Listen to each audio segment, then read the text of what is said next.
Astagfirullah va atubu ilayh deb жөнін айтып қоясыз. Пайғамбарымыз айтқан, даңқ болсын, бақыт болсын, игілік болсын. Кімге? Кімдің амал дептерінде қиямат күні истихфар көп табылса дейді.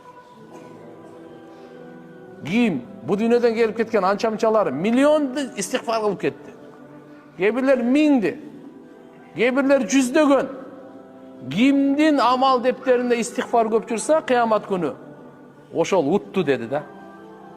Ошол утту, жеңіш ошода, ийгилик ошода, бақыт ошода. Туба лиман ваджада фи сахифатихи истихфаран касиран. Ким өзінің амал дептерінде көп истихфар тапса, демек ертеге барып табасыз мұның бардығын.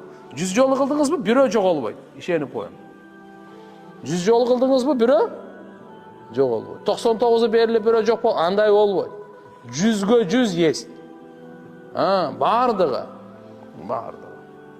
Шыншы иншалла көрек қылып қалайлы бұл. Жердің үстінде көрек қылып қалайлы жердің алдына кіргеншекте. Пока денеден жан шыққышақты мүмкіншілік бар. Андан кейін жоқ, андан кейін. Бұның пайдасы жөнөкөй емес. Мен азыр өзіме кешірім сұрап атам. Я Алла мені кешір деп.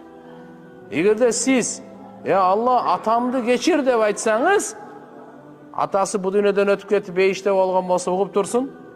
Мындай дейді.